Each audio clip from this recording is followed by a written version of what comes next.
2003년 3월 30일 일요일 오후 경기도 광명시 소아 이동의 한 놀이터. 아이들이 뛰어노는 소리가 들려야 하는 곳에서 엄마가 애타게 애를 부르는 소리가 울려 퍼지고 있었습니다. 날씨가 따뜻했던 봄날, 당시 초등학교 1학년 전양은 평소처럼 단지 내 놀이터에서 놀다 오겠다며 집을 나섰습니다. 그러나 평소와 달리 오후 5시가 되도록 집에 돌아오지 않았고, 아이가 늦게까지 돌아오지 않는 것을 이상하게 여긴 부모는 오후 5시부터 전양이 갈 만한 곳을 샅샅이 뒤졌지만 아이의 행방을 알 수는 없었습니다. 분명 몇 시간 전까지도 이곳 놀이터에서 뛰어놀던 아이에게 대체 무슨 일이 생긴 것일까? 전양의 부모님은 오후 9시가 넘어서 인근 소아파출소에 실종 신고를 접수했습니다. 경찰은 즉시 전양의 실종이 추정되는 현장 주변에서부터 탐문 수사를 시작했고, 놀이터에서 전양을 본 목격자를 찾는 데 성공합니다. 단지 놀이터에서 그 애를 봤어요. 다른 애들이랑 함께 놀고 있었고, 제가 집에 안 가냐고 물어보니까 좀만 더 놀다 가겠다고 하더라고요. 경찰은 당시 전양과 함께 놀았던 친구들을 찾아갔습니다. 그런데 아이들은 뜻밖의 대답을 합니다. 여기서 저희랑 같이 놀기는 했는데요. 중간에 어떤 아저씨를 따라서 먼저 갔어요. 전양을 데려갔다는 의문의 남성. 그는 대체 누구일까? 전양의 마지막 모습을 목격한 아이들은 남성이 친절한 말투로 말했으며 전양도 자연스럽게 그를 따라갔다고 했습니다. 주변 주민 중 일부도 오후 늦은 시간 해당 남성을 본 적이 있다고 진술했습니다. 그 남성은 키가 크고 마른 체형이었으며 검은 모자를 쓰고 있어서 얼굴은 정확히 보이지 않았다고 했습니다. 이외에 정확한 인상 차기에 대한 증언들은 목격자마다 엇갈렸습니다. 이게 사실 우리가 아이들이 따라갔다고 해서 면식범이다, 이건 굉장히 큰 착각입니다. 이 사건이 2003년도 사건인데 그때는 그렇게 생각할 수도 있어요. 근데 우리가 이제 혜진이 예슬이 사건도 그렇고 그 뒤에 여러 가지 사건을 보면서 아이들은 특성에 따라서 모르는 사람한테도 뭔가 친절을 베푼다는 생각에 따라갈 수도 있다. 아이들이 얘기하기는 친절한 말투라고 했고, 그리고 아마 이 인상도 그렇게 험악해 보이진 않았을 겁니다. 그러니까 그 상황에서 분명히 의도를 가지고 접근한 어떤 범인이다. 보통 이런 건 단독범이죠. 예. 안양의 정서현 사건 같은 경우에는 2명을 약간 협박하듯이 끌고 갔었다. 이렇게 목을 조르면서 길거리에서. 근데 지금 이거 같은 경우에는 언어로서 이제 얘를 꼬셔서 데리고 갈 수 있는 어떤 그런 능력이라든지 프로필이 살짝 뭐 좀 다른 차이가 있을까요? 있을 수 있죠. 왜냐하면 그런 언어적 능력이 없는 경우는 물리력을 쓰죠. 그런데 그렇지 않고 언어적 능력이 있는 경우는 그 물리력을 쓸 이유가 없죠. 그리고 그런 것은 이전에도 많이 그런 경험이 있다. 아이들을 다뤄본 경험이라든가 있는 경우. 앞서 말한 보통의 그런 물리적을 쓰는 경우는 성격성으로 분노라든가 폭력성이 표출되는. 근데 이 경우는 그런 거를 잘 억제할 수 있는, 그리고 통제가 잘 되는. 보통 이런 경우는 20대 초반보다는 30대 후반에서 40대가량이 됩니다. 경찰은 이 정보들을 취합해 전양을 데려간 자를 20대 후반의 남성으로 추정했습니다. 이후 납치 가능성을 염두에 두고 인근 지역 수색에 돌입했으며 놀이터에서 500m 반경 내 야산과 인적이 드문 골목을 중심으로 탐문과 수색을 병행했습니다. 경찰은 초동 수사 단계에서 금전을 노린 유괴, 납치를 의심했습니다. 일반적으로 어린이 납치 사건의 경우 며칠 내로 금전을 요구하므로 이 경우에도 그럴 것이라 생각했습니다. 집 주변에 형사도 배치하는 등 철저히 대비했으나 어떤 연락도 오지 않았습니다. 전양이 사라진 후 4일간 광범위한 수색이 이루어졌습니다. 경찰과 자원봉사자, 인근 주민들이 산과 하천, 하수구, 빈집 등을 중심으로 수색에 참여했습니다. 당시 광명시는 주택가와 공장지대가 혼재된 지역으로 좁은 골목과 비닐하우스 농장이 산재한 곳이었습니다. 경찰은 이 지역을 샅샅이 뒤졌으나 유의미한 단서는 나오지 않았습니다. 지역 주민들의 제보도 쇄도했으나 밤중에 이상한 사람을 봤다거나 그 시각에 자동차 한 대가 지나갔다는 등의 막연한 정보에 그쳤을 뿐 결정적인 제보는 들어오지 않았습니다. 2003년 당시는 지금처럼 CCTV가 많지 않았던 시기로 실종 초기 단계에서 CCTV 영상 확보가 제한적이었습니다. 또한 스마트폰 사용이 일반화되기 전 시점이라 증거 수집에 어려움이 클 수밖에 없었습니다. 범인에 대한 어떠한 실마리도 잡히지 않자 주민들의 불안은 극에 달했고 사건에 대한 사람들의 관심도 커져갔습니다. 아동 납치 같은 경우에 2003년도면 그런 큰 매뉴얼도 없었을 겁니다. 생각해 보시면은 인적 드문 야산이나 골목이나 500m 반경 이렇게 하잖아요. 사실 되게 이상하죠. 끌고 갔으니까 그 근처에 있을 거라는 거잖아요. 근데 그게 말이 됩니까? 그렇게 했으면은 차례도 있거나 아니면은 무엇인가 어떤 거기서 이제 제압을 해갖고 뭐 가방에 넣거나 아니면 여러 가지 다른 수단을 생각하면 500m 내에 무슨 뭐 이런 한 거는 실제로는 훨씬 더 높였어야 된다. 그러니까 이제 2003년도에 어떤 한계라고 치고 이렇게 생각하잖아요. 초동수사가 유괴 납치에 왜 연락이 안 오지? 근데 연락이 안 올 수도 있죠. 사실 그럼 돈을 목적으로 했으면은 광명에서 했겠습니까? 강남이나 아니면 도인대에서 했겠죠. 그러니까 이건 애초에 수사선 자체가 조금 잘못됐다는 느낌이 들어요. 그런데 전량이 실종된 지 21일째인 2003년 4월 21일 오후 3시경 뜻밖의 장소에서 신고가 접수됐습니다. 제가 여기 시와 간척지에서 낚시를 하고 있는데 웅덩이에 시신이 떠 있어요. 어린애, 애 같아요. 낚시를 하던 농민이 너비 5m가량의 웅덩이에 떠있는 어린 여자아이의 시신을 발견했습니다. 시신이 발견된 장소는 경기도 화성시 송산면 독지리의 시와 간척지. 실종 장소에서 50km 정도 떨어져 있는 곳이며 승용차로는 1시간가량을 달려야 도착하는 곳이었습니다. 차량으로 진입은 가능했지만 당시 공사용 덤프 트럭들이 오가는 곳으로 일반인들이 가기엔 힘든 길이었습니다. 그만큼 인적이 드물었고 지역 주민들조차 잘 가지 않는 곳이었습니다. 발견 당시 시신은 머리에 검은색 비닐봉지가 씌워져 목 부위에 묶여 있었고 손목과 발목은 빨랫줄로 뒤로 결박된 상태였습니다. 물속에 빠진 지 오래된 듯 형체를 알아보기 힘들 정도로 부패해 있었습니다. 현장에 출동한 경찰은 비닐봉지에 쌓여 결박된 어린아이의 시신을 확인하고 즉시 국과수에 감정을 의뢰했습니다. 전양 부모님은 아이가 살아있을지도 모른다고 간절히 기도했지만 안타깝게도 국과수 감정 결과 시신의 신원은 전양이었습니다. 발견된 시신의 옷차림은 전양이 실종된 당시에 입고 있던 분홍색 니트와 회색 운동복이었습니다. 집에서 나갈 때 인라인 스케이트를 신고 나갔다고 했으나 주변에서 인라인 스케이트는 발견되지 않았습니다. 시신의 이마에 상처가 있고 많은 흙이 묻어 있었는데 범인에게서 도망치다 넘어진 흔적으로 보입니다. 경찰은 정확한 살해 시각이나 성폭행 여부를 확인하고자 했으나 시신의 부패 상태가 심각해서 정확한 사망 시점과 사인은 밝혀지지 않았습니다. 딱 보셔서 아시겠지만 지나치게 결박이 너무 많아요. 아이인데.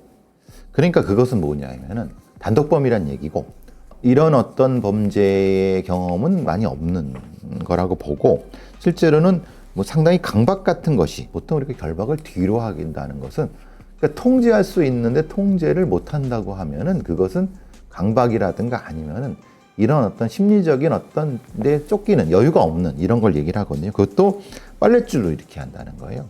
근데 더더군다나 지금 상태에서 가장 이 사건에서 핵심은 비닐봉지를 씌운 거예요. 왜 비닐봉지를 씌우죠?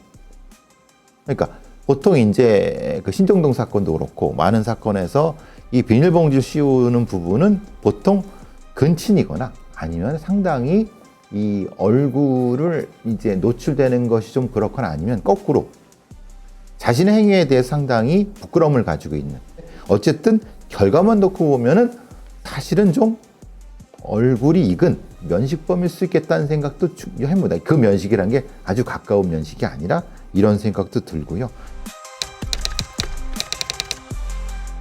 이 공간은 실제로 아는 사람만 들어가요.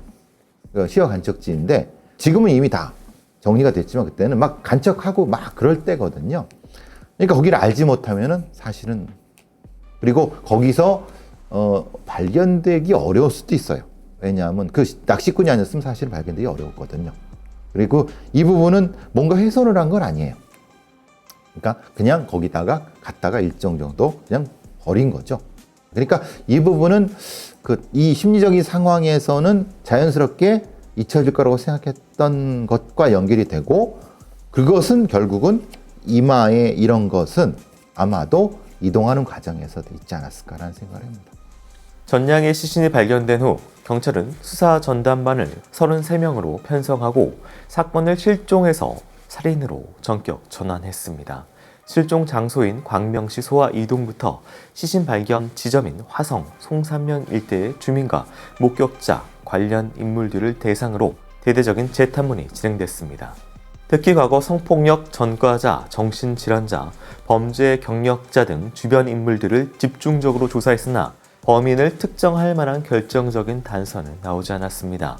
뿐만 아니라 지문, DNA 분석과 함께 당시 주변 CCTV 및 차량 동선도 살펴보았으나 용의자의 흔적은 찾을 수 없었습니다. 또한 범행 동기에 대해서도 금전 목적보다는 우발적인 범행 혹은 정신 이상자의 범행 가능성이 점쳐지기도 하는 등 동기를 알 수 없는 범행이었기에 사건은 미궁으로 빠지고 말았습니다. 이게 지금 범죄 목적이 좀 있어야 될 텐데 성 관련된 건 안 나왔고 돈 요구도 안 했고, 그리고 나서 이제 애를 버렸는데 바다에다가 아예 던지든지 아니면은 땅에 묻든지 뭐 여러 가지 방법이 있었을 텐데 그냥 어쨌든 갖다 버린 노출이 거죠. 돼요. 예. 이게 무슨 의미일까요? 그러니까 뭔가를 하려고 했는데 사망을 했거나 아니면 그거를 완수하지 못한 상태에서 사망을 하고 자기도 당황을 하거나 그래서 유기한 이런 상황일 가능성이 높죠. 근데 이거는 되게 추정하기 어려운 것은 그런 거예요.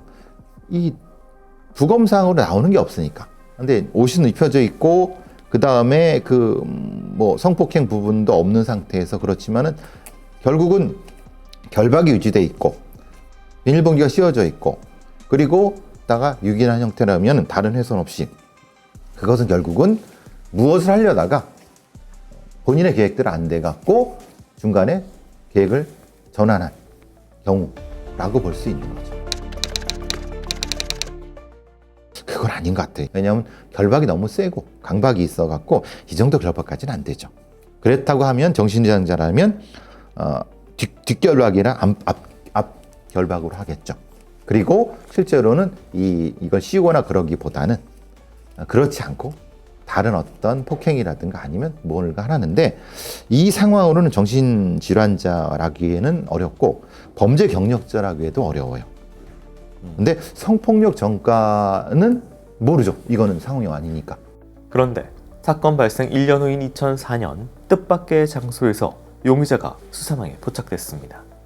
전남 목포에서 어린이가 납치당하는 사건이 연달아 발생한 것, 각각 8살, 12살의 어린이 모두 실종된 지 얼마 지나지 않아 집으로 돌려보내졌으나 머지않아 용의자가 경찰에 체포됐습니다. 이 사건의 범인으로 구속된 남성은 40대의 남성 김씨. 당시 김씨는 경기도 안산에 거주했는데 전량의 사체가 발견된 2003년 4월 미성년자 유인죄로 구속된 뒤 같은 해 12월 출소했습니다. 그리고 출소 뒤 얼마 되지 않은 2004년 2월 8일 목포시 오감동의 상가 앞에서 초등학생 여아를 납치한 혐의로 또다시 구속된 겁니다. 그런데 김 씨를 본 관할서의 수사관은 어딘가 낯익은 얼굴임을 느꼈다고 했습니다. 광명 사건 당시 경찰이 공개한 용의자의 몽타주와 인상이 매우 비슷함을 발견한 것. 그 즉시 경기 광명경찰서의 수사관들이 목포로 파견되어 긴급조사에 나섰습니다. 어쩌면 전량의 억울함을 풀어줄 마지막 기회일 수도 있는 상황. 경찰은 2003년 광명 사건 당시 김 씨의 행적과 범행 연관성을 집중적으로 조사하며 광명 사건과 목포 사건 간 연쇄 범죄의 가능성을 배제하지 않고 수사를 확대했습니다. 근데 사건 수사관들의 느낌이라는 것은 사실은 무섭죠. 뭔가 유사해. 충분히 가능성이 있죠. 왜냐하면 이 범인은 여기 살았어요. 안산에. 안산하고 뭐 거기야 그 근처니까 분명히 가능성은 좀 있다고 봐요. 가능성이 있다고 하는 건 이 앞 사건을 보시면 8살, 12살을 돌려보냈어요. 그러니까 뭔가를 하고 돌려보낸 거예요. 아니면 못하고 그럴까. 사실은 아까 말씀드린 것처럼 이 사건도 사실은 뭔가를 하고 죽일 생각은 없었을 수 있어요. 근데 그러다가 사실은 문제가 돼갖고 사망하게 돼갖고 그랬을 수 있는 거죠. 그러면 지금 이 목포 사건은 비슷할 수 있다는 생각이 들죠. 그런 면에서는. 나이대가 살짝 미스매치가 되는데. 근데 저는 뭐라 그랬어요? 앞서 30대 중반에서 40대라고 제가 말씀드렸잖아요. 그러니까 이 부분은 아이들이 외모만 보고 착각할 수 있거든요. 그러니까 제가 보기에는 이런 말투라든가 이런 거로 봐서는 30대 후반에 40대가 맞을 거예요. 그러니까 그래서 이제 저는 오히려 더 가깝다고 보는 거죠. 그러나 용의자 김 씨가 광명 사건과 자신은 무관함을 주장했고 경찰 역시 김 씨가 광명 사건과 연관되어 있다는 증거를 발견하지는 못했습니다. 지금 나이 때면 60이 됐겠죠? 60 좀 넘었겠죠? 제가 보기에는 아동 성기호증을 가지고 있는 성범죄자일 가능성이 높아요. 그리고 이런 범죄자는 지속적으로 아이들 옆에 있습니다. 그러니까 요 또래, 그러니까 초등학생 정도의, 그래서 제가 뭐 이거 직업적인 어떤 얘기가 아니라 항상 이 주목 깊게 봐야 되는 것은 이런 아이들의 차를 운전하는 어떤 사람들의 성범죄자 관리라든가 아니면 근처에서 이렇게 맴돌고 있는 사람들을 유심히 봐야 된다는 게 그런 거고, 그리고 또 하나는 이 경우는 아마도 결박이라든가 이런 부분에서 무엇인가 강박이 있을 수 있어요. 그러니까 그걸 찾아야 되는 거거든요. 그러니까 매듭, 강박, 그리고 정확히 이제 이 아이들을 데리고 뭘 했는가를 정확히 뭘 하려고 했는가를 찾아야 될 것 같아요. 그러니까 이것은 이 아동 성범죄자들이 모두 아이들을 강간해서 죽이진 않아요. 그러니까 아동 성기호증은 무엇인가 일종의 소꿉놀이, 그러니까 컬렉터들이죠. 컬렉터들의 특성을 연구하면은 충분히 그 나이 또래에서 그리고 그 주변에 있고, 그리고 말 화술은 아이들한테 굉장히 우호적이고 접근성이 강한 범인일 가능성이 높아요. 미혼일까요? 이걸 참 찾기 어려운 게 우리는 사실혼이라든가 동거 같은 게 있어요. 그래서 혼인 관계를 찾기가 어려워요. 그런데 보통 이런 경우는 이 성인 여성과의 위장 관계를 가지는 경우가 많습니다. 그러니까 자기가 노출되지 않으려고. 그래서 저 할아버지 누구랑 같이 있는데 그러니까 아동 성범죄 아니야라고 하면 안 됩니다. 실제로 관계를 봐야 됩니다. 주변인들은 전량을 여느 또래 애들과 마찬가지로 천진난만하고 활달한데 인사성까지 밝아 유난히 어른들의 귀여움을 많이 받는 어린이로 기억하고 있었습니다. 당시 초등학교에 입학한 지 한 달도 채 되지 않아 가장 좋아하던 장소 중 하나였던 놀이터를 향한 모습을 마지막으로 사람도 잘 드나들지 않는 어둡고 외진 간척지의 웅덩이에서 발견된 전양. 이 사건은 태완이법에 의해 지금이라도 범인을 잡으면 법의 심판대 위에 세울 수 있는 사건입니다. 아직 수사는 멈추지 않았습니다.